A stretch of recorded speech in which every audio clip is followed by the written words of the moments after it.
নমস্কার শ্রোতা বন্ধুরা, গল্পের ফেরিওয়ালা গ্রুপে আপনাদের সবাইকে স্বাগত।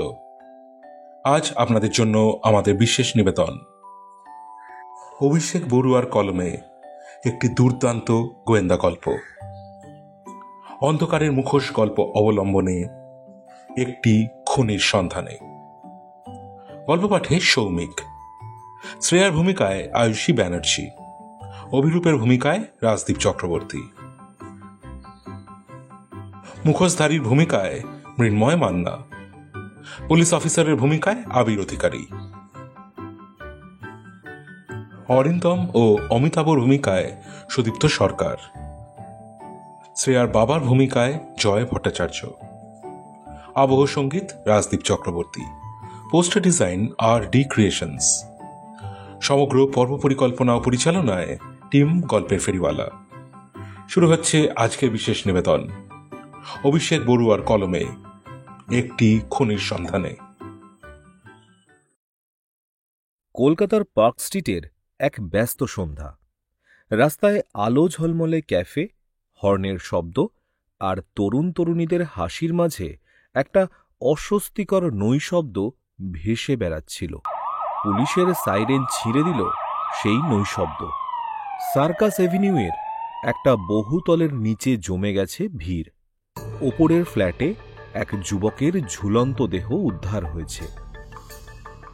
শ্রেয়া দাস কলকাতার পুলিশ ডিটেকটিভ ব্রাঞ্চের একজন তুখোড় অফিসার ঘটনাস্থলে পৌঁছলেন। খাকি ইউনিফর্ম, চোখে তীক্ষ্ণ দৃষ্টি। ফ্ল্যাটের দরজায় পুলিশের টেপ লাগানো, ভেতরে ফরেন্সিক টিম কাজ করছে। শ্রেয়া ঘরের মাঝখানে দাঁড়িয়ে লাশটার দিকে তাকালেন। যুবকের মুখ ফ্যাকাশে, চোখ খোলা, যেন মৃত্যুর আগে কিছু বলতে চেয়েছিল। আত্মহত্যা ম্যাডাম। ফরেন্সিক অফিসার রিপোর্ট হাতে এগিয়ে এলো। কোনো স্ট্রাগলের চিহ্ন নেই, দড়ির নট পারফেক্ট, ছেলেটা নিজেই। শ্রেয়া হাত তুলে থামিয়ে দিল। তার চোখ ঘরের এক কোণে আটকে গেল।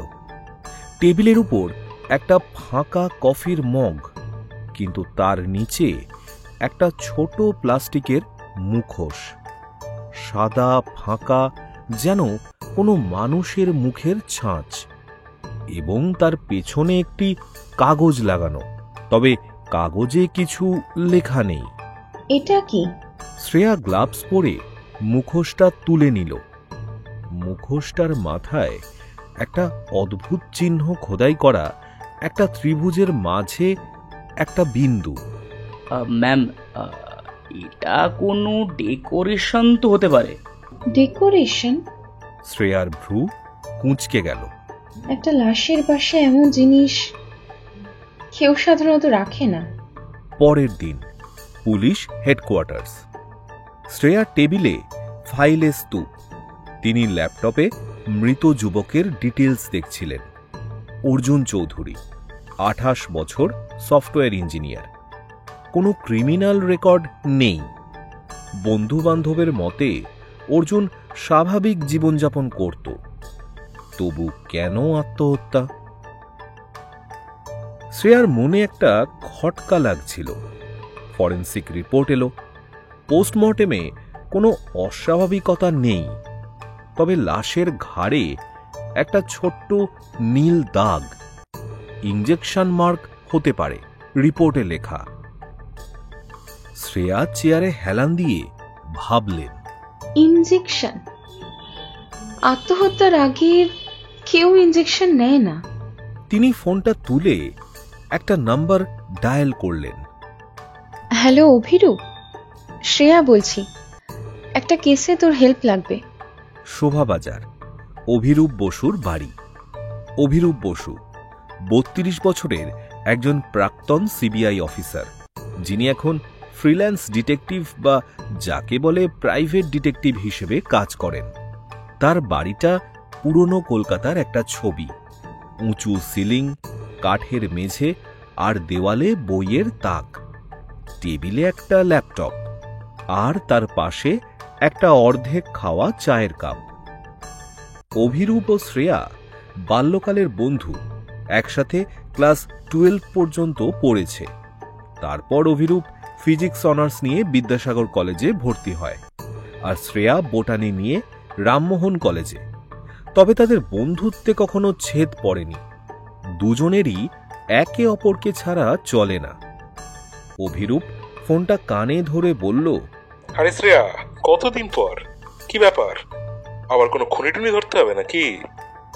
হাসি থামা, এটা সিরিয়াস। একটা কেসে কিচ্ছু মিলছে না, তুই একবার দেখবি? অভিরূপ চুপ করে গেল। সিবিআই ছাড়ার পর সে এমন কেস নেয় না যেখানে সরকারি ঝামেলা থাকে, কিন্তু শ্রেয়ার কারণে তাকে কিছু কেসে জড়াতে হয়েছে মাঝে মধ্যে। তবে সেটা নিতান্তই ছোটখাটো খুন নয়তো চুরি। কিন্তু এবারে শ্রেয়ার গলার স্বরে কিছু একটা ছিল যেটা তাকে ভাবিয়ে তুলল। ঠিক আছে, ফাইলটা পাঠাস, আর ক্রাইম এরিয়া থেকে কি কি পেলি তার ছবিও পাঠাস। আচ্ছা, সন্ধ্যায় তাহলে দেখা করিস, তখনই আমি সব খুলে বলবো। সন্ধ্যাবেলায় পার্ক স্ট্রিটের কাছে একটা ক্যাফেতে শ্রেয়া আর অভিরূপ মুখোমুখি বসে, টেবিলে ফাইল, মুখোশের ছবি আর দুটো কফি। এটা কোনো সাধারণ আত্মহত্যা নয়। এই দেখ, মুখোশের ছবিটা দেখ। এই চিহ্নটা আমি আগেও দেখেছি 10 বছর আগে একটা কেসে। এর সাথে আর কিছু পেয়েছিস, বিশেষ করে মুখোশের পেছনে? হ্যাঁ, একটা কাগজ পেয়েছি, তবে তার মধ্যে কিছুই লেখা নেই। সেটা আছে তোর কাছে? দেখাবি একবার? হ্যাঁ, সেটা বোধহয় আমার কাছেই রয়েছে। ওয়েট, এই যে এইটা।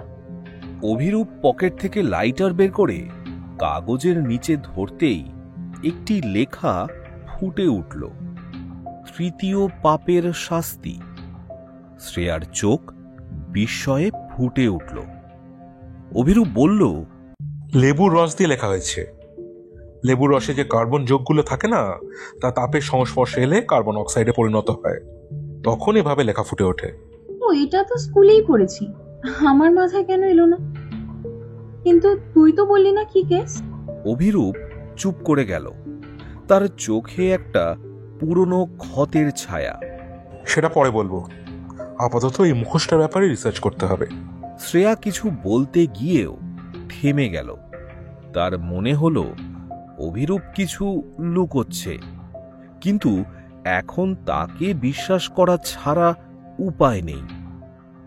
পরের দিন অভিরূপের বাড়ি।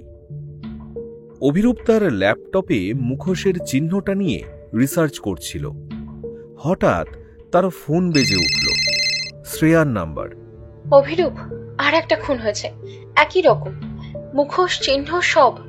তুই এখনই একটু আসতে পারবি? অভিরূপের হাত থেমে গেল।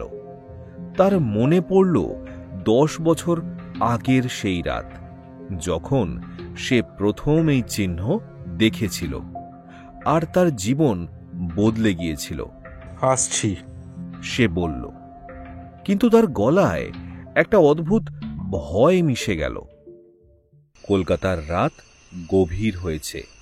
হাওড়া ব্রিজের আলো দূর থেকে মিটমিট করছে, কিন্তু দমদমের এক নির্জন গলিতে পুলিশের লাল নীল আলোর ঝলকানি ছাড়া কিছুই নেই। আর একটা খুন। এবারের শিকার মধুমিতা সেন, 30 বছর বয়সী ফ্রিল্যান্স গ্রাফিক ডিজাইনার। তার ফ্ল্যাটের ব্যালকনিতে ঝুলন্ত দেহ, অর্জুন চৌধুরীর মতো। শ্রেয়া দাস, কলকাতা পুলিশের ডিটেকটিভ ব্রাঞ্চের তুখোড় অফিসার, ঘটনাস্থলে পৌঁছলেন। তার পাশে অভিরূপ বসু, 32 বছরের প্রাক্তন সিবিআই অফিসার, এখন ফ্রিল্যান্স ডিটেকটিভ। তার চোখ ঘরের প্রতিটা কোণে ঘুরছে, যেন অদৃশ্য কিছু খুঁজছে। ফরেনসিক টিম কাজ শুরু করেছে। শ্রেয়া লাশের দিকে তাকালেন। মধুমিতার ঘাড়ে ঠিক অর্জুনের মতো একই নীল দাগ, যেন কোনো ইঞ্জেকশনের চিহ্ন। টেবিলের ওপর আগের কেসের মতোই একটা সাদা মুখোশ, সেই একই চিহ্ন, ত্রিভুজের মাঝে একটা বিন্দু। এটা কোনো সাধারণ আত্মহত্যা নয়। অভিরূপ মুখোশটা হাতে নিয়ে বলল, তার গলায় একটা অস্বস্তি। এই চিহ্ন, এটা একটা সাইকোপ্যাথের স্বাক্ষর। শ্রেয়া ভ্রু কুঁচকে তাকালো। সাইকোপ্যাথ? মানে তুই বলছিস সেটা সিরিয়াল কিলারের কাজ? অভিরূপ মুখোশটা উল্টে দেখল। পিছনে একটা ছোট্ট কাগজ আটকানো, তাতে লেখা একটা লাইন, চতুর্থ পাপের শাস্তি। হাতের লেখা কাঁপা কাঁপা, যেন ইচ্ছে করে অগোছালো করা। শ্রেয়া কাগজটা হাতে নিয়ে পড়ল। এটা কিসের ইঙ্গিত? কেউ কি আমাদের সঙ্গে খেলছে? এটা শুধু কোনো খেলা নয় রে, এটা একটা বার্তা। যে এটা করেছে সে আমাদের চ্যালেঞ্জ করছে। পুলিশ হেডকোয়ার্টার্স, পরের দিন সকাল। শ্রেয়া তার টেবিলে বসে দুটো কেসের ফাইল পড়ছিলেন। অর্জুন চৌধুরী আর মধুমিতা সেনের মধ্যে কোনো সরাসরি যোগাযোগ নেই, কিন্তু দুজনের মৃত্যুর ধরন এক। ঝুলন্ত লাশ, ঘাড়ে নীল দাগ, আর মুখোশের পাশে অদ্ভুত বার্তা। অর্জুনের কেসে পাওয়া কাগজে লেখা ছিল তৃতীয় পাপের শাস্তি। শ্রেয়া নিজের মনে বলল, এটা আত্মহত্যা নয়, একটা মনোবিকারগ্রস্ত মানুষ এটা করছে। কিন্তু কেন? তার ফোন বেজে উঠল। অভিরূপ। শ্রেয়া, তুই 2010-এর ছায়া কেসটা নিয়ে কিছু শুনেছিস? শ্রেয়া থমকে গেল। ছায়া কেস? ওটা তো গুজবের মতো। সিবিআই এর একটা কেস নাকি হঠাৎ বন্ধ হয়ে গিয়েছিল। এর সঙ্গে এই খুনের কি সম্পর্ক? সবটাই সম্পর্ক। সেই কেসের জন্য আমাকে সিবিআই ছাড়তে হয়েছিল। এই মুখোশ, এই চিহ্ন, এটা সেই কেসের। তুই কি লুকোচ্ছিস অভিরূপ? আমাকে সবটা বল। ফোনে নয়, আমার বাড়িতে চলে আয়। শোভাবাজার, অভিরূপের বাড়ি। অভিরূপের টেবিলে ছড়িয়ে আছে পুরনো ফাইল, খবরের কাগজের কাটিং আর কিছু হাতে লেখা নোট। শ্রেয়া এসে বসল। ছায়া কেসটা কি ছিল? শ্রেয়া সরাসরি প্রশ্ন করল। অভিরূপ একটা দীর্ঘশ্বাস ফেলল। তাহলে শোন, 2010-এ কলকাতার কাছাকাছি 3টে খুন হয়েছিল। একটি অবশ্য আমার তদন্ত চলাকালীন। ঠিক একই ধরনের ঝুলন্ত লাশ, মুখোশ আর প্রতিবার একটা বার্তা।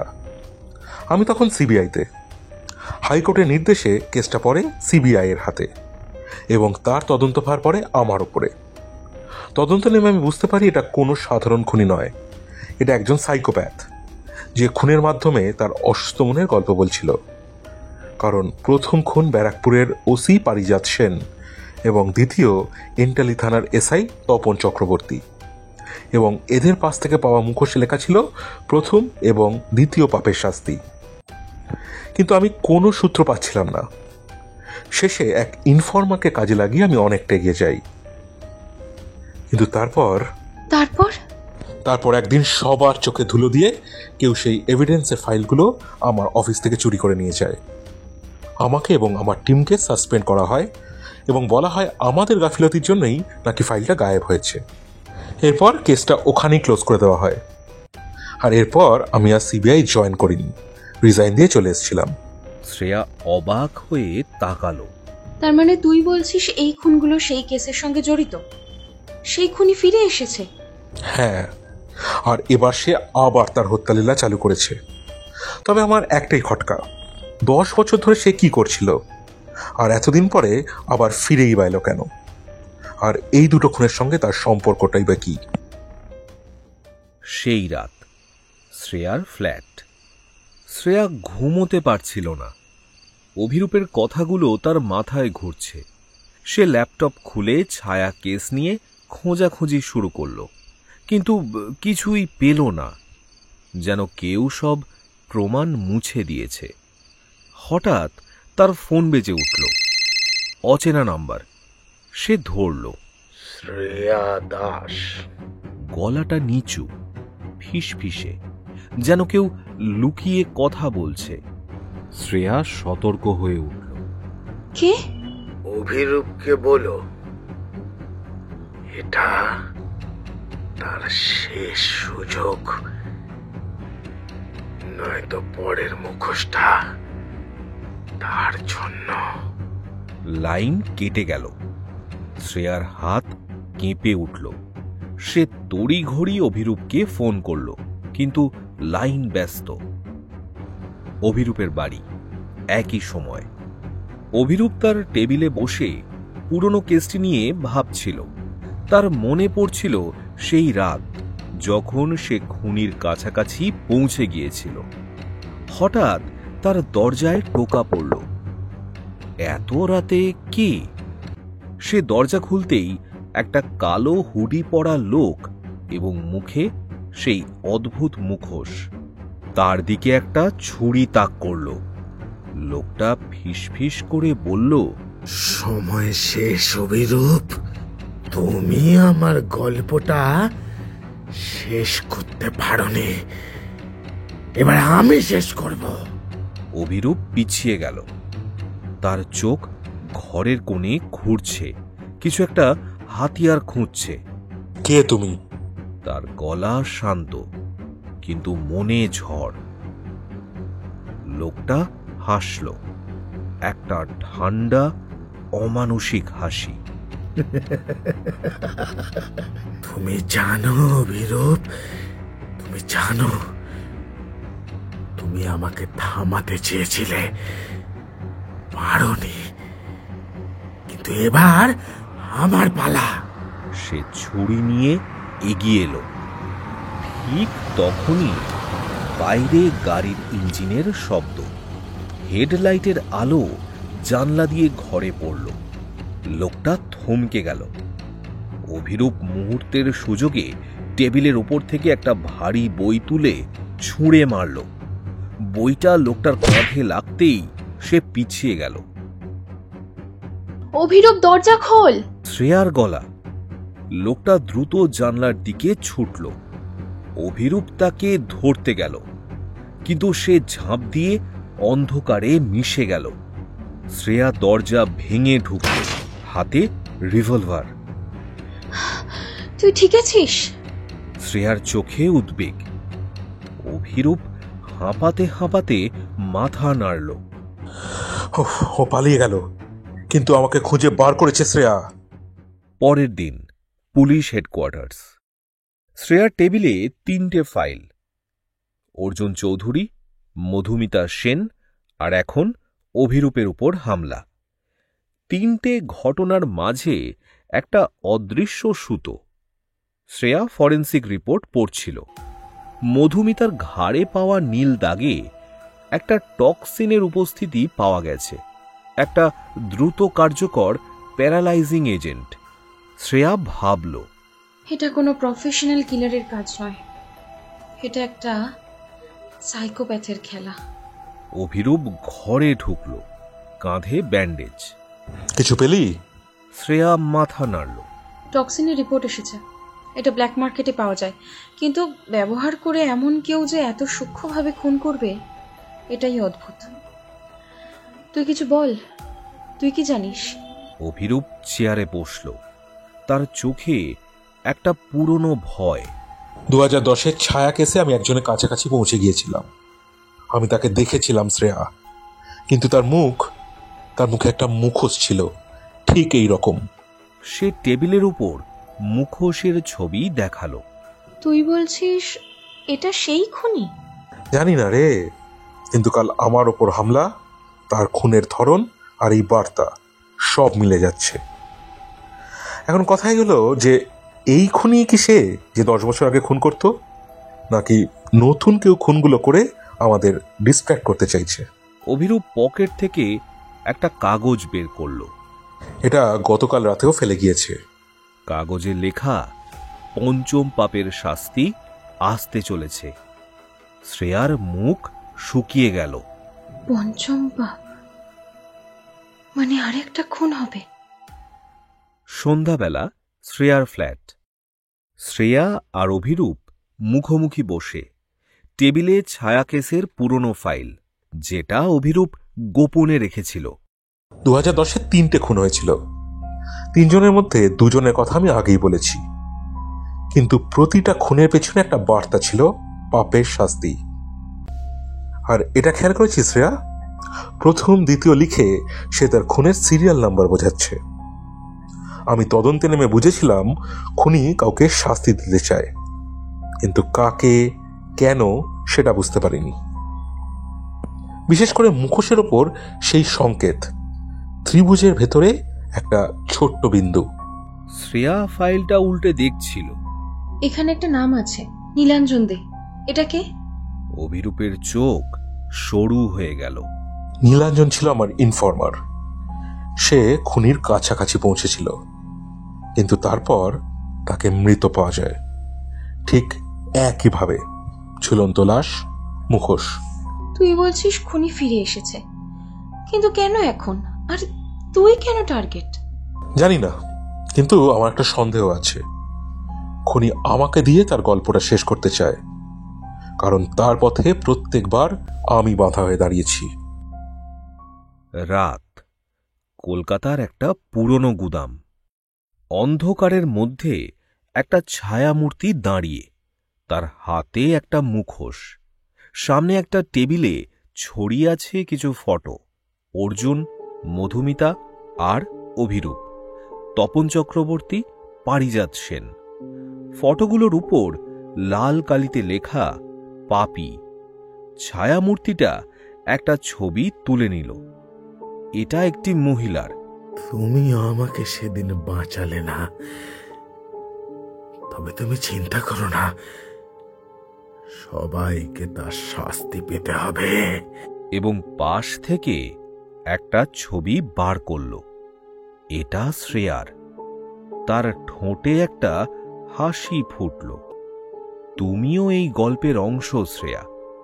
সে একটা কাগজে লিখল, পঞ্চম পাপের শাস্তি। কলকাতার সকাল ধোঁয়াশায় মোড়া। শ্রেয়া দাস তার ফ্ল্যাটে বসে কফির মগ হাতে নিয়ে জানলার বাইরে তাকিয়ে। তার মন অস্থির। গতরাতের ফোন কল, অভিরূপের উপর হামলা আর ছায়াকেসের পুরনো ফাইল, সব মিলিয়ে একটা অদৃশ্য জাল তাকে ঘিরে ফেলছে। সে ফোনটা তুলে অভিরূপকে কল করল। অভিরূপ, তুই কোথায়? আমাদের এখনই একবার দেখা করতে হবে। হ্যাঁ, আমি হেডকোয়ার্টার্সের দিকেই আসছি। শোন, আমি না কিছু পেয়েছি। মধুমিতার ফ্ল্যাটে একটা ডায়েরি পাওয়া গেছে, তাতে কিছু নাম লেখা আছে, যার মধ্যে একটা নাম আমার চেনা। কার নাম? না, ফোনে কিছু বলবো না, তুই তৈরি থাক, আমি আধ ঘন্টার মধ্যেই পৌঁছচ্ছি। শ্রেয়া ফোন রেখে দিল। তার চোখ পড়ল টেবিলের উপর রাখা ছায়াকেসের ফাইলে। সে ফাইলটা খুলল। পুরনো খবরের কাটিং, কিছু ছবি আর একটা হাতে লেখা নোট, নীলাঞ্জন দে, ইনফর্মার, মৃত। নামটা পড়তেই তার মনে একটা অস্বস্তি জাগল। কোথায় যেন এই নামটা শুনেছে। পুলিশ হেডকোয়ার্টার্স, 1 ঘন্টা পর। অভিরূপ শ্রেয়ার কেবিনে ঢুকল। হাতে একটা ছোট্ট ডায়েরি। তার কাঁধের ব্যান্ডেজ এখনো লাল। সে ডায়েরিটা টেবিলে রাখল। এটা মধুমিতার ফ্ল্যাট থেকে পাওয়া গিয়েছে। ফরেন্সিক টিম মিস করে গিয়েছিল, আমি নিজে খুঁজে পেয়েছি। শ্রেয়া ডায়েরিটা খুলল। পাতায় পাতায় অগোছালো হাতের লেখা, কিছু নাম, তারিখ আর কিছু অদ্ভুত বাক্য। তারা পাপী, তাদের শাস্তি হবে। একটা পাতায় লেখা একটা নাম তার চোখে পড়ল, শ্রেয়া দাস। তার হাত কেঁপে উঠল। এটা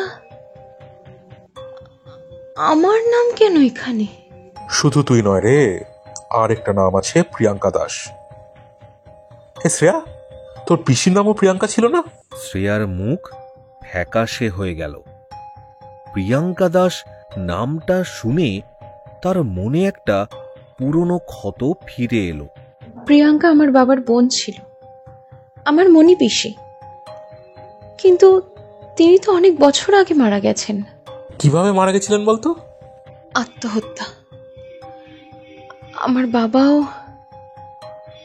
তিনিও একটা দুর্নীতির কেসে জড়িয়ে পড়েছিলেন। তারপর তিনিও নিজেকে শেষ করে দেন। শ্রেয়া, এটা কোনো কাকতালীয় ঘটনা নয়। এই খুনি তোর অতীতের সঙ্গে জড়িত। অর্জুন, মধুমিতা আর এখন তুই, এটা একটা pattern. Wait a minute Shreya, তুই একবার ভিকটিমের ডিটেলসটা জোগাড় করিস তো। মনে হচ্ছে একটা সূত্র পেয়েছি। দুপুর, শ্রেয়ার ফ্ল্যাট। শ্রেয়া তার বাবার পুরনো জিনিসপত্র খুঁজছিল। একটা পুরনো ট্রাঙ্ক খুলতেই কিছু চিঠি আর ছবি বেরিয়ে এলো। একটা ছবিতে তার বাবা শ্রীকান্ত দাস আর প্রিয়াঙ্কা দাস একসঙ্গে হাসছেন। ছবির পেছনে লেখা 2004 কলকাতা। শ্রেয়ার মনে পড়ল তার মণিপিসির মৃত্যুর 1 বছর আগে এই ছবি তোলা। একটা চিঠিতে কিছু অদ্ভুত লেখা, অন্যায় যে করে আর অন্যায় যে সহে, তব ঘৃণা যেন তারে তৃণসম দহে। আজ এই উক্তির যথার্থতা বুঝতে পারছি। আমি যে অন্যায় করেছি তার শাস্তি থেকে আমাকে কেউ নিস্তার দিতে পারবে না। শ্রেয়ার হাত থরথর করে কাঁপতে লাগল। এটা তার বাবার হাতের লেখা। তখনই তার ফোন বেজে উঠল। অচেনা নাম্বার। সে ধরল। শ্রেয়া দাস, তোমার বাবা পাপী ছিল, তুমি তার রক্ত বইছ,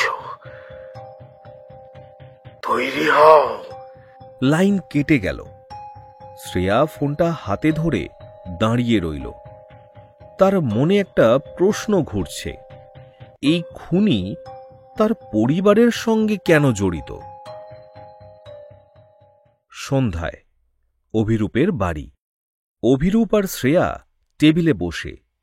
শ্রেয়া তার বাবার চিঠি আর ছবি এনেছে। অভিরূপ সেগুলো দেখছিল। তোর বাবা কি কোনো কেসের সঙ্গে জড়িত ছিল? জানি না, বাবা কখনো এসব নিয়ে কথা বলতেন না। কিন্তু আমার মনে হচ্ছে এই খুনি আমাদের পরিবারের ওপর প্রতিশোধ নিচ্ছে। শ্রেয়া, তুই আমাকে সমস্তটা খুলে বলবি। তোর মণিপিসির মৃত্যু, তোর বাবার মৃত্যু কিভাবে হলো, যতটা তুই জানিস সবটা। তুই তো জানিস আমার মা আমি যখন খুব ছোট ছিলাম তখনই মারা যান। তারপর থেকে মণিপিসির হাতেই আমি মানুষ। মণিপিসি শুধু আমার পিসি ছিল না, আমার বন্ধুও ছিল। মণিপিসির সাথে আমার বয়সেরও বিশেষ পার্থক্য ছিল না, বড়জোর 10 বছর। মণিপিসি ছিল আমার সব থেকে কাছের মানুষ, যাকে আমি সব কিছু খুলে বলতাম। 2005 সাল, তখন হায়ার স্টাডিজের জন্য দিল্লিতে ছিলাম। হঠাৎ বাবার ফোন আসে, মণিপিসি অত্যন্ত অসুস্থ। বাড়ি এসে শুনি মণিপিসি একটি মানসিক হাসপাতালে ভর্তি, তার মস্তিষ্কের বিকার ঘটেছে। তার কিছুদিন পর হাসপাতালেই মণিপিসি আত্মহত্যা করেন। শ্রেয়ার গলা ধরে আসছিল। অভিরূপ তাকে জলের গ্লাস এগিয়ে দেয়। কিছুটা জল খেয়ে শ্রেয়া আবার বলতে শুরু করে। তার প্রায় 2 বছর পর বাবাও হাতে শিরা কেটে আত্মহত্যা করে। পরপরই ধাক্কা, আমি সামলে উঠতে পারি না। পড়াশোনা ছেড়ে শেষে পুলিশে যোগ দিই। I see. মানে আমি যে সন্দেহটা করেছিলাম তাই যেন সত্যি হচ্ছে। অভিরূপ একটা পুরনো ফাইল খুলল। 2005-এ একটা স্ক্যান্ডাল কেসে একজনকে গ্রেফতার করে পুলিশ। সেই কেসে যে পুলিশ অফিসারদের নাম আছে তার মধ্যে একজন হলো তোর বাবা, শ্রীকান্ত দাস। বাবা? শুধু তোর বাবাই নয়, এখানে দেখ, তপন চক্রবর্তী আর পারিজাত সেনও আছে এই লিস্টে। এবং সবচেয়ে বড় খবর হলো, আমি জানতে পেরেছি অর্জুন চক্রবর্তী ও মধুমিতা সেন হলেন এদেরই সন্তান। ও মাই গড, সে কারণে সে আমাকেও টার্গেট করছে। এই খুনি সত্যি একজন মনোবিকারগ্রস্ত, যে তাদের শাস্তি তাদের সন্তানকেও দিচ্ছে। মানে তুই বলতে চাইছিস সেই স্ক্যান্ডাল কেসে ধৃত ব্যক্তিটি এই খুনি? জানি না, কিন্তু খুনি মনে করছে তোর বাবা তার গল্পের একটা অংশ, আর তুই এখন তার টার্গেট। কলকাতার রাত ঘনিয়ে এসেছে। শ্রেয়া দাসের ফ্ল্যাটে একটা অস্বস্তিকর নীরবতা। টেবিলে ছড়িয়ে আছে তার বাবার পুরনো চিঠি, ছবি আর ছায়া কেসের ফাইল। শ্রেয়া আর অভিরূপ বসু মুখোমুখি। শ্রেয়ার চোখে উদ্বেগ আর অভিরূপের মুখে একটা অদ্ভুত গাম্ভীর্য। তুই বলছিস আমার বাবা এই খুনির জন্ম দিয়েছেন? কিন্তু কিভাবে? তিনি তো শুধু একজন পুলিশ অফিসার ছিলেন। অভিরূপ একটা পুরনো ফাইল থেকে একটা কাগজ বের করল। তাতে আছে 2005 সালের স্ক্যান্ডাল কেসের কথা, যেখানে লেখা বহুদিন ধরে পুলিশের কাছে খবর ছিল কেউ একজন মেয়েদের নায়িকা বানানোর নাম করে নিয়ে গিয়ে বিদেশে পাচার করছে। আজ বহু বছর পর অফিসার শ্রীকান্ত দাসের নেতৃত্বে সেই লোকটিকে ধরা হয়েছে। এরপর একটি 2 বছরের পরের লালবাজারের একটা ফাইলের অংশ, যেখানে লেখা আছে নির্দোষ মানুষকে গ্রেফতার করে তার বিরুদ্ধে ভুল এভিডেন্স এনে তাকে দোষী সাব্যস্ত করার অপরাধে অফিসার শ্রীকান্ত দাসকে অনির্দিষ্টকালের জন্য সাসপেন্ড করা হলো। তোর বাবা একজন নির্দোষ মানুষকে সেই কেসে ফাঁসিয়ে দেয়, যার জন্য তার 5 বছরের জন্য কারাবাস হয়। আমি যে ফাইলটা জোগাড় করেছি সেখানে তোর বাবার সাসপেনশনের নোটিশ আছে, কিন্তু সেই খবরটা তারা বাইরে প্রকাশ করতে দেয়নি, কারণ তাহলে তাদের ডিপার্টমেন্টেরই বদনাম হবে। এটা সত্যি হতে পারে না। আমার বাবা নির্দোষ ছিলেন। হ্যাঁ, হয়তো তিনি ছিলেন, কিন্তু খুনি মনে করছে তোর বাবাই অন্যায়ের জন্য দায়ী, আর তাই সে তোকে টার্গেট করেছে। শ্রেয়ার ফোন বেজে উঠল পুলিশ হেডকোয়ার্টার্স থেকে। হ্যালো ম্যাডাম, হ্যাঁ বলছি, আমরা অর্জুনের ফ্ল্যাটে একটা জিনিস পেয়েছি, একটা পুরনো ছবি, তার পেছনে কি লাইন লেখা আছে। ছবিটা ইমিডিয়েটলি পাঠাও। কিছুক্ষণ পর ফোনে ছবি এলো। শ্রেয়া আর অভিরূপ দেখল শ্রীকান্ত দাস আর প্রিয়াঙ্কা দাস, শ্রেয়ার মণি পিসি। ছবির পেছনে লেখা, তুমি আমাকে বাঁচাতে পারোনি। শ্রেয়ার হাত কেঁপে উঠল। এটা খুনির বার্তা। পরের দিন শোভাবাজারের একটি পুরনো লাইব্রেরি। অভিরূপ আর শ্রেয়া 2005 সালের খবরের কাগজ খুঁজছে। তারা জানতে চায় শ্রীকান্ত দাস আর প্রিয়াঙ্কা দাসের মৃত্যুর মধ্যে কোনো যোগসূত্র আছে কিনা। একটি পুরনো ক্লিপিংয়ে লেখা, পুলিশ অফিসারের বোনের রহস্যজনক মৃত্যু। প্রিয়াঙ্কা একটি মানসিক হাসপাতালে ভর্তি ছিলেন। তার মৃত্যুকে আত্মহত্যা বলে চালানো হয়, কিন্তু কিছু সন্দেহ ছিল। আমার মণিপিসি মানসিক রোগী ছিলেন, কিন্তু আমার বাবা বলতেন তিনি আস্তে আস্তে সুস্থ হয়ে উঠছিলেন। তারপর হঠাৎ। অভিরূপ চুপ করে শুনছিল। তার মনে একটা সন্দেহ জাগছে। শ্রেয়া, তোর মণিপিসির চিকিৎসার দায়িত্বে কে ছিলেন রে? কোনো ডাক্তারের নাম মনে আছে? ডাক্তার অরিন্দম রায়। তিনি তখন কলকাতার একটা নামকরা সাইকিয়াট্রিস্ট ছিলেন। অভিরূপের চোখ চকচক করে উঠল। চল তো এই অরিন্দম রায়ের কাছে যাই, মনে হচ্ছে ওখানে কোনো সূত্র পেলেও পেতে পারি। তুই বলছিস ডাক্তার রায় এর সঙ্গে জড়িত? জানি না রে, কিন্তু আমাদের তাকে খুঁজতে হবে। পরের দিন সকাল, কলকাতার একটি মানসিক হাসপাতাল। অভিরূপ আর শ্রেয়া সেই হাসপাতালে পৌঁছালো যেখানে তার মণিপিসির চিকিৎসা হতো। হাসপাতালে ঢুকে তারা রিসেপশনে গিয়ে জানতে পারে ডাক্তার রায় আর এই হসপিটালে কাজ করেন না। অনেক আগেই তিনি এখান থেকে চলে গেছেন। তার মণিপিসির ফাইলের কথা বললে রিসেপশনের সেই মেয়েটি বললেন, সরি ম্যাম, কিছুদিন আগেই হাসপাতাল রেনোভেট করার সময় অনেক পুরনো ফাইল হারিয়ে যায়। তবে ম্যাম, ডাক্তার রায়ের কাছে হয়তো হতে পারে। তার কাছে তার পেশেন্টদের একটি আলাদা ফাইল থাকে। আপনার কাছে কি তার বাড়ির অ্যাড্রেস আছে? হ্যাঁ ম্যাম, এই যে। অভিরূপ সেই অ্যাড্রেসটি টুকে নিল।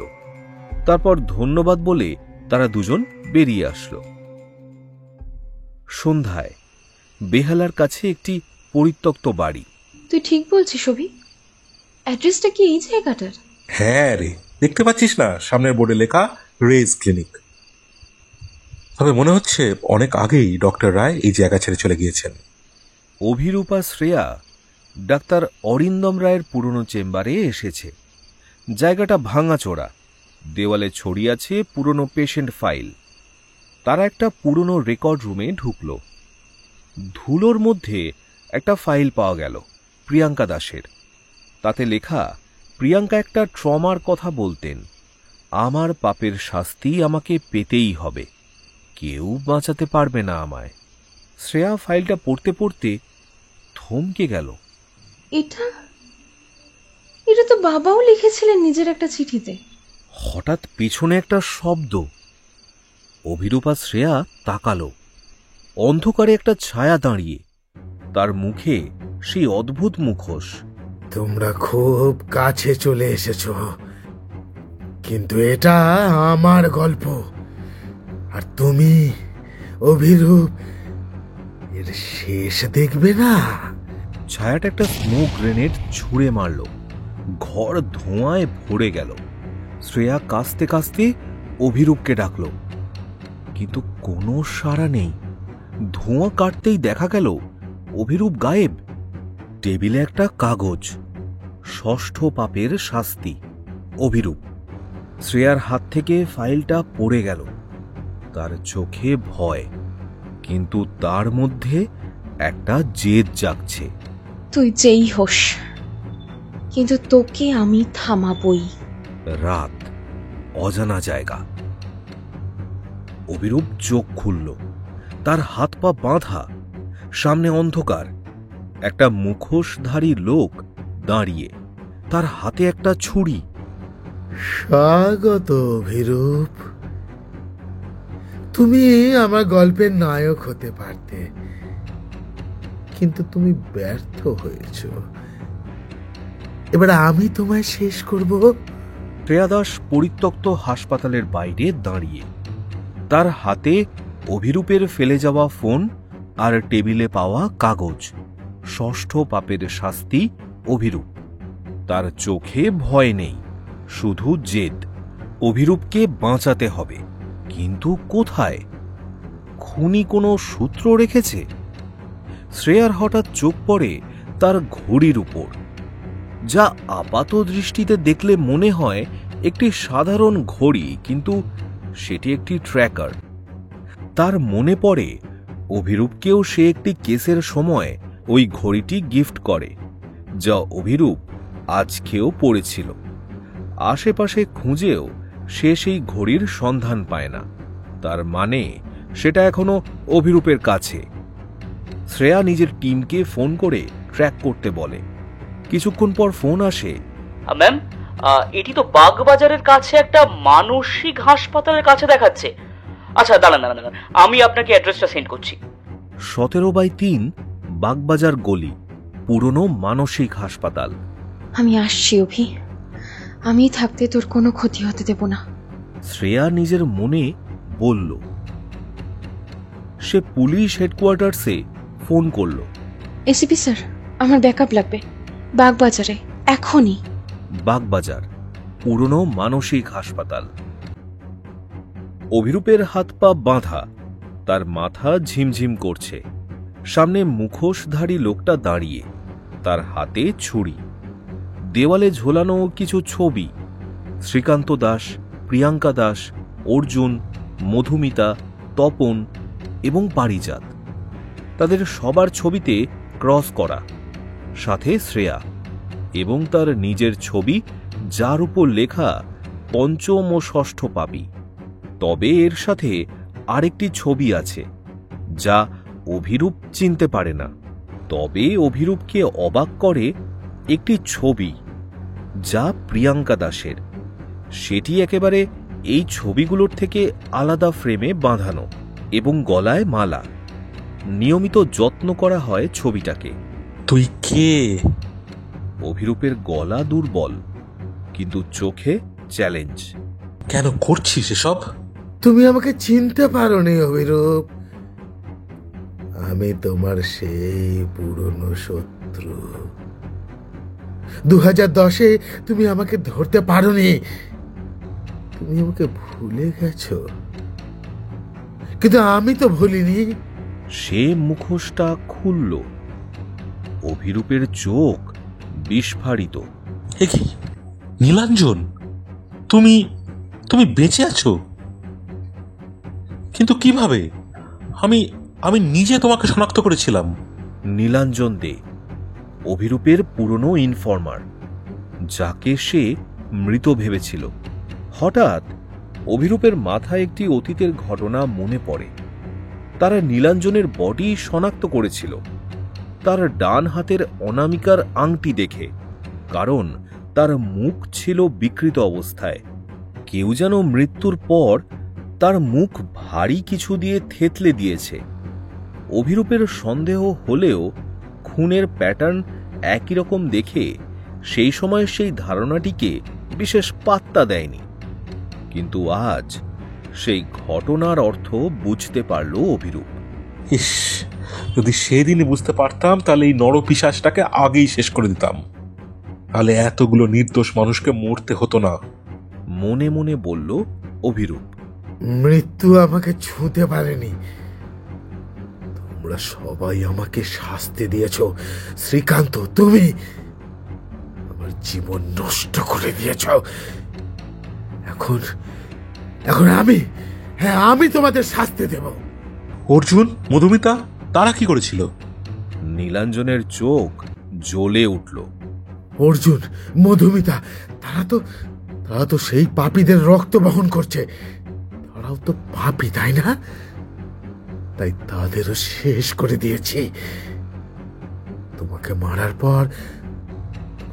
পর ওই শ্রীকান্তের মেয়েটাও মরবে, কারণ সেও তো সেই পাপীর রক্ত বহন করছে। সবাই মরবে, সবাই মরবে।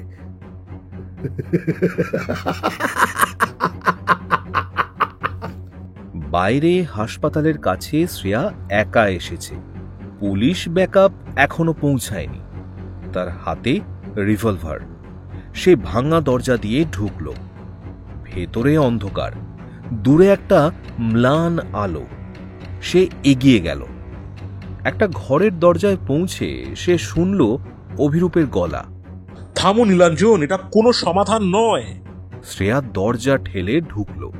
থামো। তার রিভলভার নীলাঞ্জনের দিকে তাক করা। নীলাঞ্জন হাসল। ওরে বাবা, শ্রেয়া দাস, তুমি এসে গেছো। তাহলে আজ এই এক ঢিলে দুটো পাখি মারবো। তোমার বাবা আমাকে ধ্বংস করেছিল, তুমি তার শাস্তি ভোগ করবে। শ্রেয়ার হাত কাঁপল না। তুমি কি বলছো? আমার বাবা কি করেছিলেন? নীলাঞ্জন একটা ফাইল ছুঁড়ে দিল। পড়। তোর বাবা আমাকে কিভাবে ফাঁসিয়েছিল। আমি প্রিয়াঙ্কাকে বাঁচাতে চেয়েছিলাম, কিন্তু ওই শ্রীকান্ত আমাকে দোষী বানিয়ে নিজেকে বাঁচিয়েছিল। এই ফাইলটা পড়লেই সবকিছু পরিষ্কার হয়ে যাবে। শ্রেয়া ফাইলটা খুলল। তাতে লেখা নীলাঞ্জন দে একটি স্ক্যান্ডাল কেসে জড়ানো হয়। শ্রীকান্ত তাকে গ্রেপ্তার করে এই কারণে, অথচ নীলাঞ্জন কখনোই এই কেসের সঙ্গে যুক্ত ছিল না। এটা সত্যি নয়, আমার বাবা নির্দোষ ছিলেন। তাহলে কেন তিনি আত্মহত্যা করলেন? পাপের ভার বইতে পারেননি বুঝি? অভিরূপ দড়ি খুলতে চেষ্টা করছিল। শ্রেয়া, ওর কথায় কান দিস না। ও প্রতিশোধের নেশায় একজন বদ্ধ পাগলে পরিণত হয়েছে। নীলাঞ্জন ছুরি তুলল। চুপ কর, একদম চুপ। বাইরে পুলিশের সাইরেন। নীলাঞ্জন থমকে গেল। সেই সুযোগে শ্রেয়া গুলি চালালো, কিন্তু নীলাঞ্জন জানলা দিয়ে পালিয়ে গেল। এই সময় পুলিশ ঘরে ঢুকল। ম্যাম, আপনি ঠিক আছেন? সময় নষ্ট না করে ওর পিছু নাও, ওই জানলা টপকে পালিয়েছে। নিশ্চয়ই ম্যাম। এই চল চল, সবাই তোর ওদিকে চল চল। শ্রেয়া অভিরূপের দড়ি কাটল। তুই ঠিক আছিস? হ্যাঁ, কিন্তু নীলাঞ্জন পালিয়ে গেছে, ও থামবে না। পরের দিন পুলিশ হেডকোয়ার্টার্স। শ্রেয়া আর অভিরূপ নীলাঞ্জনের ফাইল পড়ছে। নীলাঞ্জন প্রিয়াঙ্কার প্রেমে পড়েছিল। শ্রীকান্ত তাদের সম্পর্ক মেনে নেননি। নীলাঞ্জনকে একটি দুর্নীতির কেসে ফাঁসানো হয়। সেই মামলায় তার 5 বছরের সশ্রম কারাদণ্ড হয়, আর তারপর থেকে তার মনে জেগে ওঠে প্রতিশোধের আগুন। শ্রেয়া বলল, ও আমার বাবাকে দোষী ভেবেছে, কিন্তু আমার বাবা কেন আত্মহত্যা করলো? এটার পেছনে নিশ্চয়ই আরো কিছু আছে। অভিরূপ শ্রেয়ার কাঁধে হাত রাখল। তুই চিন্তা করিস না, এতটা যখন এসছি আমরা সত্যিটা বার করবই, কিন্তু এখন নীলাঞ্জনকে ধরতেই হবে। রাত, কলকাতার একটা গুদাম। নীলাঞ্জন অন্ধকারে বসে, তার হাতে একটা নতুন মুখোশ। সে একটা কাগজে লিখল, 7ম পাপের শাস্তি, অরিন্দম রায়। সে মুখোশের পেছনে হাসল।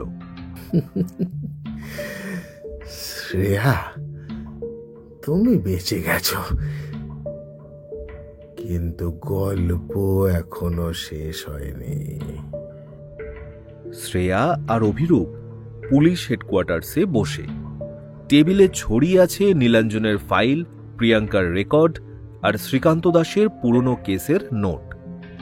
শ্রেয়া একটা চিঠি পড়ছে, তার বাবার লেখা। তাতে লেখা, আমি প্রিয়াঙ্কাকে বাঁচাতে পারিনি, আমার ভুল ছিল। এটা কিসের ইঙ্গিত? আমার বাবা কি লুকিয়েছিলেন? অভিরূপ একটা পুরনো ফাইল খুলল। তোর বাবা সেই স্ক্যান্ডাল কেসে নীলাঞ্জনকে ধরার ঠিক 1 মাস পর প্রিয়াঙ্কার মৃত্যু হয়। আমার মনে হয় তোর বাবা নিজেকে দোষী ভেবেছিলেন, তাই তিনি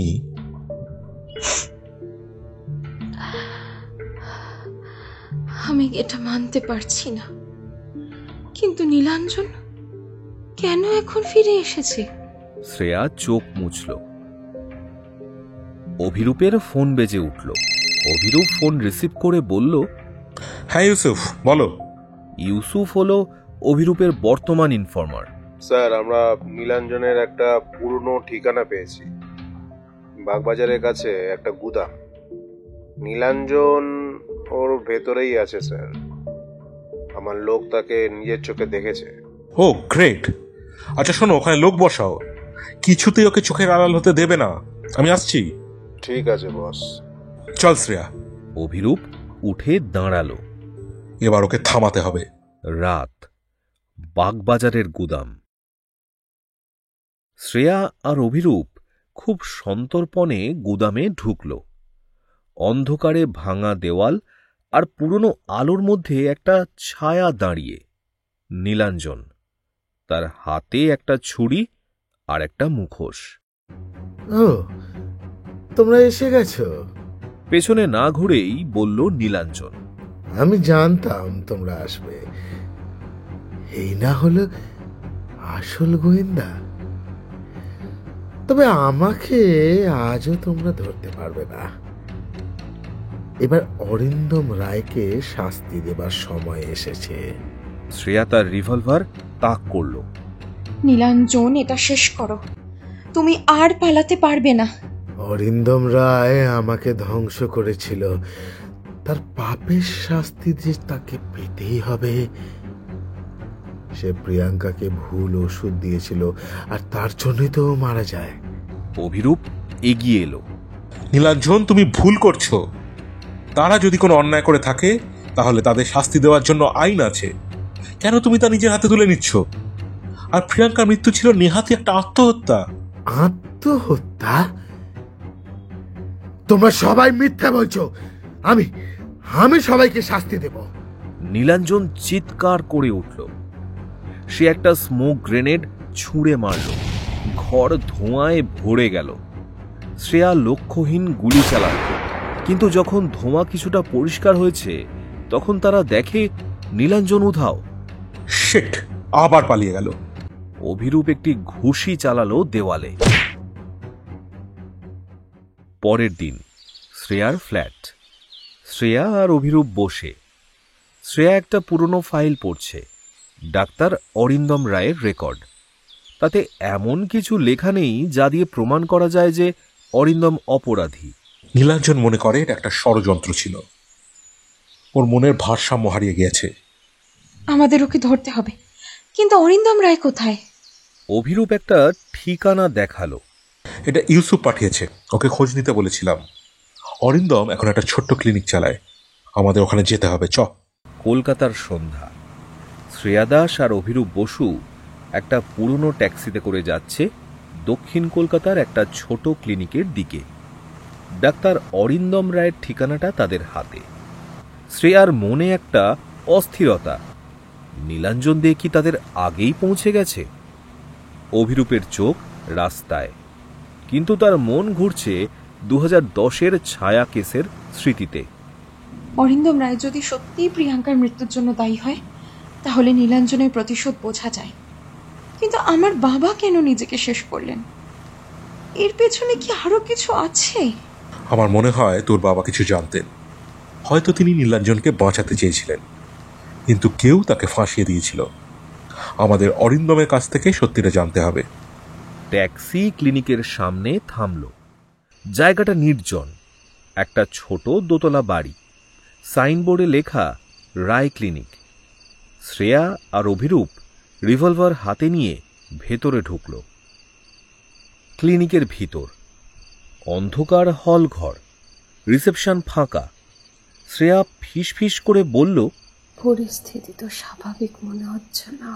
অভিরূপ তাকে হাতের ইশারায় চুপ করে এবং তাকে ফলো করতে বলে সিঁড়ির দিকে এগিয়ে গেল।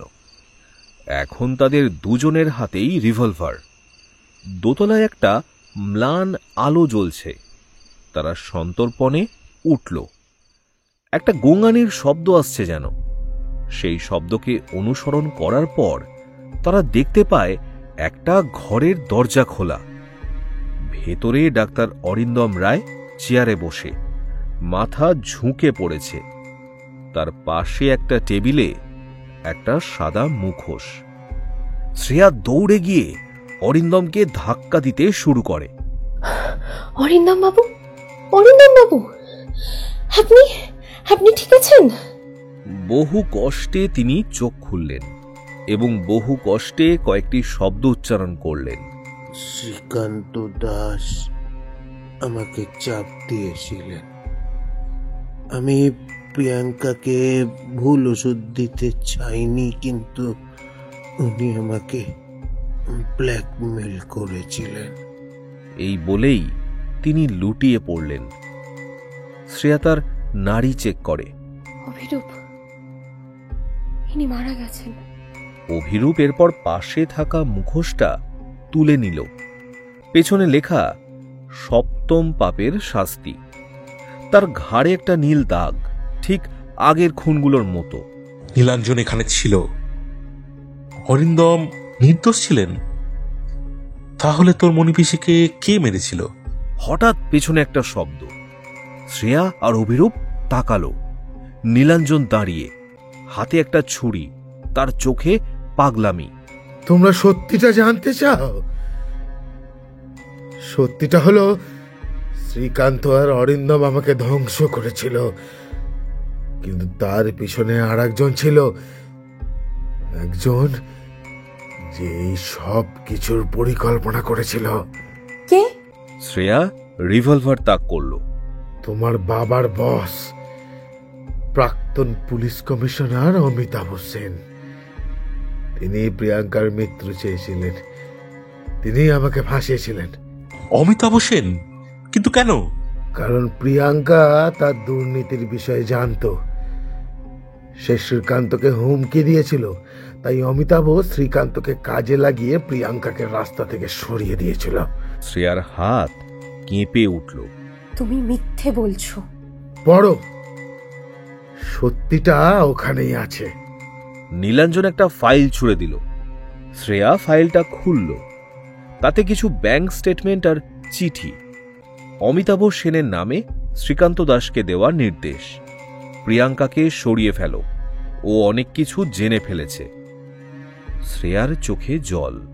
আমার বাবা, তিনি এটা করেননি। তিনি নিজেকে শেষ করেছিলেন কারণ তিনি দোষী বোধ করতেন। নীলাঞ্জন এগিয়ে এলো। এখন তুমি জানো, কিন্তু গল্পটা শেষ হয়নি। অমিতাভ সেন এখনো বেঁচে আছে, আর আমি তাকে শাস্তি দেব। শ্রেয়া, ওকে থামা। শ্রেয়া গুলি চালাল, কিন্তু নীলাঞ্জন আবার অন্ধকারে মিশে গেল। পরের দিন পুলিশ হেডকোয়ার্টার্স। শ্রেয়া আর অভিরূপ অমিতাভ সেনের ফাইল পড়ছে। তিনি এখন অবসরপ্রাপ্ত, কিন্তু কলকাতার একটা বিলাসবহুল ফ্ল্যাটে থাকেন। শ্রেয়ার মনে রাগ আর দুঃখ। আমার বাবা তার জন্য নিজেকে শেষ করেছিলেন। আমি অমিতাভ সেনের কাছে যাব। শ্রেয়া এর একটা ফাঁদ হতে পারে। নীলাঞ্জন চায় তুই অমিতাভর কাছে যাস, ও সেখানেই থাকবে। কিন্তু আমি যাব, আমার বাবার জন্য যাব। রাত, অমিতাভ সেনের ফ্ল্যাট। শ্রেয়া আর অভিরূপ ফ্ল্যাটের বাইরে, ভেতরে অন্ধকার। তারা দরজা ঠেলে ঢুকল। হঠাৎ একটা ছায়া, নীলাঞ্জন, তার হাতে একটা মুখোশ আর ছুরি। স্বাগত। এখানেই গল্প শেষ হবে আজ। শ্রেয়া তার রিভলভার তাক করল। নীলাঞ্জন, এটা থামাও। অমিতাভ সেন কোথায়? ওই ঘরের ভেতর।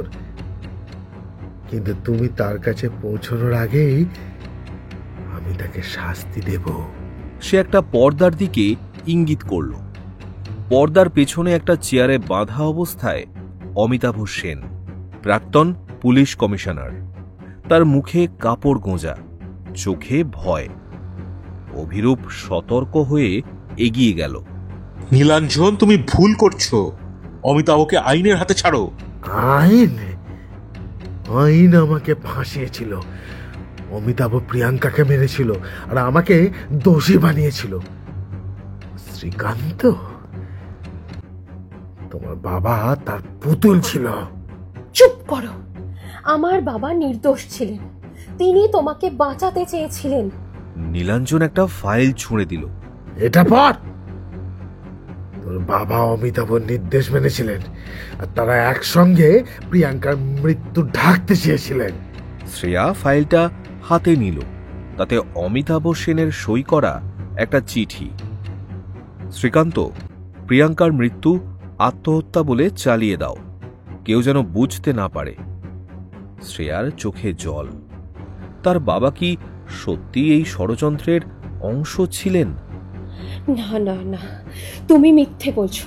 আমার বাবা যদি দোষী হতেন তাহলে তিনি নিজেকে কেন শেষ করেছিলেন? কারণ তিনি দোষের ভার আর বইতে পারেননি। আর তুমি শ্রেয়া, তার রক্ত। তুমিও পাপী। নীলাঞ্জন, এটা তোমার পাগলামো। শ্রেয়া কোনো দোষ করেনি। তুমি চুপ করো অভিরূপ। তুমি আমাকে 2010-এ ধরতে পারোনি। তুমিও ব্যর্থ। ঠিক তখনই বাইরে পুলিশের সাইরেন। শ্রেয়া ব্যাকআপ কল করেছিল। নীলাঞ্জন থমকে গেল। শ্রেয়া সুযোগ বুঝে গুলি চালাল, কিন্তু নীলাঞ্জন পাশে সরে গেল। সে অমিতাভর দিকে ছুটে গেল ছুরি তুলে। শ্রেয়া দৌড়ে গিয়ে নীলাঞ্জনকে ধাক্কা মারল। ছুরিটা মেঝেতে পড়ে গেল। অভিরূপ অমিতাভের দড়ি কাটতে শুরু করল। নীলাঞ্জন উঠে দাঁড়ালো। তার চোখে আগুন। তুমি আমাকে থামাতে পারবে না। সে আরেকটা ছুরি বের করল। শ্রেয়া রিভলভার তাক করল। তার মনে একটা যুদ্ধ। আইনের পথে থাকবে না নীলাঞ্জনকে এখানেই শেষ করবে? তার বাবার মৃত্যু, প্রিয়াঙ্কার ট্র্যাজেডি, সব তার চোখের সামনে ভাসছে। অভিরূপ চিৎকার করল, শ্রেয়া, গুলি চালাস না। ওকে জ্যান্ত ধরতে হবে। আমাদের সত্যিটা জানতে হবে। সত্যি সত্যি সত্যি হলো আমি জিতেছি। তোমরা সবাই আমার গল্পের পুতুল। এই সময় শ্রেয়ার অন্য মনস্কতার সুযোগ নিয়ে নীলাঞ্জন ঝাঁপিয়ে পড়ে শ্রেয়ার উপর। শ্রেয়া আচম্বিতে এই আক্রমণ সামাল দিতে পারে না, মাটিতে লুটিয়ে পড়ে।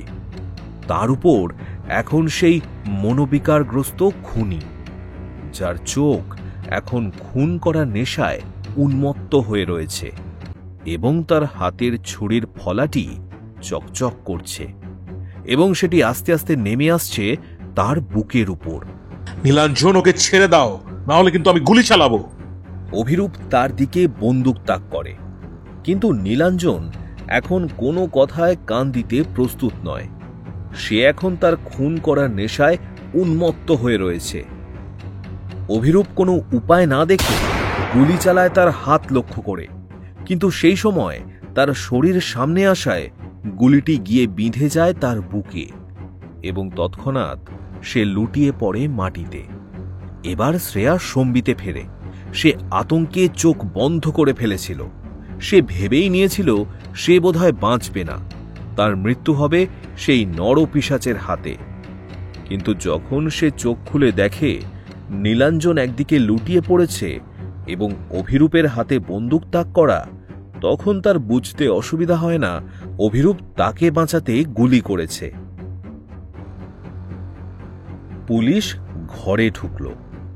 নীলাঞ্জনের মৃতদেহ এক সাইডে পড়ে থাকতে দেখে তারা শ্রেয়ার দিকে জিজ্ঞাসু দৃষ্টিতে তাকালো। অভিরূপ আমাকে বাঁচাতে তাকে গুলি করেছে। অমিতাভ সেনকে উদ্ধার করা হলো। তিনি কাঁপতে কাঁপতে বললেন, আমি দোষী। আমি সমস্ত কিছু স্বীকার করছি। আমি প্রিয়াঙ্কার মৃত্যু চেয়েছিলাম। আমি শ্রীকান্তকেও বাধ্য করেছিলাম তার বোনকে মারতে, কিন্তু আমাকে প্রাণে মেরো না। শ্রেয়ার চোখে জল। তার বাবা নির্দোষ ছিলেন না। তিনি অমিতাভের চাপে পড়ে ভুল করেছিলেন। অফিসারের নির্দেশে অমিতাভ সেনের হাতে হাতকড়া পরানো হলো এবং দুজন কনস্টেবল নীলাঞ্জনের মৃতদেহ নিয়ে চলে গেল। পরের দিন পুলিশ হেডকোয়ার্টার্স। অমিতাভ সেন গ্রেপ্তার। শ্রেয়া আর অভিরূপ একটা কেবিনে বসে। শ্রেয়ার হাতে তার বাবার একটা পুরনো চিঠি, যেটা আজ তার বাড়ির কাজের মেয়ে তার বাবার রুম পরিষ্কার করতে গিয়ে পেয়েছে। তাতে লেখা, প্রিয় শ্রেয়ামা, এই চিঠিটা তুমি যখন পেয়েছ তখন হয়তো আমি আর এই পৃথিবীতে নেই। এই চিঠিটা পাওয়ার পর হয়তো তুমি আমাকে ঘৃণা করতে শুরু করবে, কিন্তু বিশ্বাস করো মা, আমি বাধ্য হয়েছিলাম। আমি তোমায় একটি কথা বলতে চাই, এই কথাটা না বললে আমি হয়তো মরেও শান্তি পাবো না। ঘটনা কিছুদিন আগের। একটি ছেলে যে নিজের নাম বলে নীলাঞ্জন দে এবং আমার কাছে তার এবং প্রিয়াঙ্কার বিয়ের প্রস্তাব দেয়, কিন্তু সে সময় আমার পারিবারিক সম্মান মাথাচাড়া দিয়ে ওঠে এবং আমি তাকে বাড়ি থেকে বের করে দিই। সেও যাওয়ার সময় আমাকে বলে যে আমি তাদের বিয়ে কোনোদিনও আটকাতে পারবো না। আমারও রাগ চটে যায়। আমিও তাকে গ্রেপ্তার করার হুমকি দিই। একথা আমি পরে কমিশনার সাহেবকেও বলি এবং সেটিই হয়ে যায় আমার কাল। একদিন রাতে কমিশনার অমিতাভ সেন হন্তদন্ত হয়ে আমার বাড়িতে আসেন এবং আমাকে বলেন, শ্রীকান্ত, সেই মেয়ে পাচার কাণ্ডে ওপর মহল থেকে চাপ আসছে, কিন্তু এর সাথে জড়িয়ে আছে আমাদের স্থানীয় এমএলএ এর ছেলে। তিনি আমাকে হুমকি দিয়েছেন যদি আমি তার ছেলেকে ধরি তাহলে আমাদের সমস্ত দুর্নীতি তিনি ফাঁস করে দেবেন। যে করেই হোক এই কাণ্ডে অন্য কাউকে গ্রেপ্তার করে কেস ক্লোজ করতে হবে। সে তো বুঝলাম স্যার, কিন্তু কাকে গ্রেপ্তার করব? যাকে তাকে তো আর ঢুকিয়ে দেওয়া যায় না। তুমি তোমার সেই বোনের প্রেমিকের কথা বলছিলে না? তাকেই কেসে ফাঁসিয়ে দাও। ভেবে দেখো শ্রীকান্ত, এর ফলে তোমার সাপও মরবে, লাঠিও ভাঙবে না। কিন্তু স্যার, নির্দোষ একজনকে এইভাবে ফাঁসানো কি উচিত? এ তো আইন বিরুদ্ধ। শোনো, তুমি আমাকে আইন শেখাতে যেও না। যখন ঘুষ নিতে তখন তোমার আইন কোথায় ছিল? আমি ফাঁসলে তোমরা ফাঁসবে, তাই আশা করি তোমার বোধ বুদ্ধি আছে, তাই সঠিক সিদ্ধান্ত নেবে। এই কথাগুলো যখন চলছিল তখন আমার রুমের দরজায় দাঁড়িয়ে তোমার মণিপিসি আমাদের সমস্ত কথা শুনে ফেলে। নীলাঞ্জনকে গ্রেপ্তারের পর তোমার মণিপিসি আমাকে হুমকি দিতে থাকে যে সে সমস্ত কিছু ফাঁস করে দেবে। রাগের মাথায় আমিও তাকে মারতে শুরু করি। মার খেতে খেতে একসময় অজ্ঞান হয়ে পড়ে। হ্যাঁ হ্যাঁ, আমি হাত তুলেছিলাম আমার বোনের ওপর, সেই বোনের ওপর যাকে আমি ছোট থেকে কোলে পিঠে করে মানুষ করেছি, যে বোন আমার প্রাণাধিক প্রিয় ছিল। কিন্তু তখন আমি যেন সাক্ষাৎ নর পিশাচে পরিণত হয়েছি। পরে তাকে আমি মানসিক রোগী বানিয়ে মানসিক হাসপাতালে ভর্তি করিয়ে দিই। পরে কমিশনার সাহেবকে জানালে তিনি প্রিয়াঙ্কাকে মেরে ফেলতে বলেন। কিন্তু সে সময় আমি প্রতিবাদ করলে তিনি আমাকে হুমকি দেন যে আমাকে তিনি দুর্নীতি কেসে ফাঁসিয়ে চাকরি খেয়ে নেবেন। সে সময় তুমি দিল্লিতে পড়াশোনা করছো, সে সময় চাকরি চলে গেলে পরবর্তীকালে পথে বসতে হতো।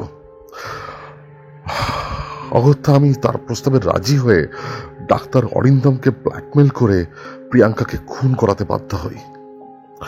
কিন্তু এরপর থেকে এই পাপ কার্য আমাকে ভেতরের থেকে কুড়ে কুড়ে খেতে থাকে।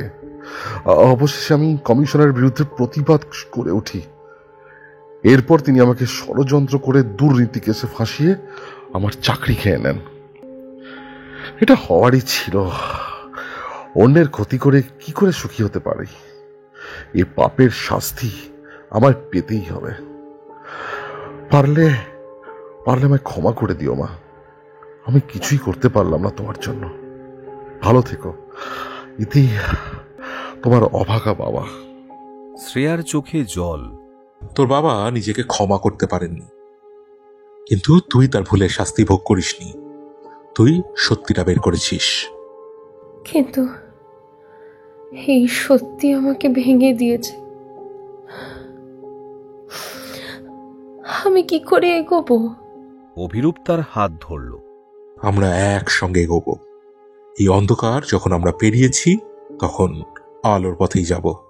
রাত, কলকাতার গঙ্গার ঘাট। শ্রেয়া আর অভিরূপ গঙ্গার ধারে দাঁড়িয়ে। শ্রেয়া তার বাবার চিঠিটা জলে ভাসিয়ে দিল। বাবা, আমি তোমাকে ক্ষমা করেছি। জানি না এভাবে রাজনীতি এবং সোকল্ড সমাজের কারণে কতগুলো নীলাঞ্জনের মতো নরপিশাচের জন্ম হবে ভবিষ্যতে। তা হয়তো আমাদের ভাবনারও বাইরে। আমরা কি সবাইকে আটকাতে পারবো অভি? অভিরূপ তার কাঁধে হাত রাখল। হয়তো না, কিন্তু চেষ্টা করতে ক্ষতি কি? যতদিন বেঁচে আছি ততদিন শুধু সত্যের জন্যই বাঁচব। আমরা এই গল্প শেষ করেছি, কিন্তু নতুন কোনো গল্প নিশ্চয়ই শুরু হবে। কলকাতার গঙ্গার ঘাটে দিনের শেষে অস্তমিত সূর্যের দিকে তাকিয়ে শ্রেয়া দাস আর অভিরূপ বসু পাশাপাশি দাঁড়িয়ে। দুজনেই নীরব। শ্রেয়ার চোখে জল, কিন্তু মনে একটা শান্তি। নীরবতা ভেঙে অভিরূপ শ্রেয়ার কাঁধে হাত রাখল। ভাবছি একটু ছুটি নেব। এই কেস আমাকে ভেঙে দিয়েছে। তুই কি বলিস? কাশ্মীর যাবি? একটু পাহাড়, একটু শান্তি। কাশ্মীর শুনতে ভালোই লাগছে, কিন্তু আমাদের ভাগ্যে শান্তি কোথায়? যেখানেই যাই কোনো না কোনো রহস্য আমাদের পিছু নেয়। এবার না, শুধু তুই, আমি আর কাশ্মীরের ডাল লেক। কোনো মুখোশ, কোনো খুনি নয়। শ্রেয়া চোখ টিপে বলল, দেখা যাক। এক সপ্তাহ পর, কাশ্মীর, শ্রীনগর। শ্রেয়া আর অভিরূপ একটা হাউস বোটে বসে। ডাল লেকের শান্ত জল, চারপাশে পাহাড়ের ছায়া। শ্রেয়ার হাতে একটা কফির মগ। অভিরূপ একটা বই পড়ছে। দুজনেই যেন কিছুদিনের জন্য অতীতের অন্ধকার ভুলতে চাইছে। কি ভালো লাগছে না বল? এটাই ঠিক ছিল। এখানে সত্যি শান্তি আছে। অভিরূপ বই থেকে চোখ তুলল। কিরে, বলেছিলাম না কোনো রহস্য, কোনো ঝামেলা নেই। কিন্তু তার কথা শেষ হওয়ার আগেই হাউসবোটের মালিক, একজন বয়স্ক কাশ্মীরি, তাড়াহুড়ো করে এলো। সাহেব, মেম সাহেব, একটা খবর শুনেছেন? পাশের গ্রামে একটা মেয়ে নিখোঁজ। কেউ বলছে ওকে কেউ নিয়ে গিয়েছে। শ্রেয়া আর অভিরূপ মুখ চাওয়াচাই করল। শ্রেয়া ভ্রু তুলে বলল, শান্তি, তুই এটা কি বলিস? আরে এটা শুধু গুজব হতে পারে। ছাড়, আমরা তো ছুটিতে আছি। কিন্তু শ্রেয়ার মন অস্থির হয়ে উঠল। সে হাউসবোটের বাইরে বেরিয়ে এলো। দূরে পাহাড়ের ছায়ায় একটা অদ্ভুত চিহ্ন দেখা গেল। একটা গাছে খোদাই করা 3টে বাঁকা রেখা, যেন একটা অর্ধেক আঁকা তারা। শ্রেয়া থমকে গেল। অভিরূপ, এটা দেখ। অভিরূপ এসে চিহ্নটা দেখল। তার মুখ গম্ভীর হয়ে গেল। ঠিকই স্বর্গে গেলেও ধানের ব্যবস্থা ঠিকই হয়ে যায়। চল।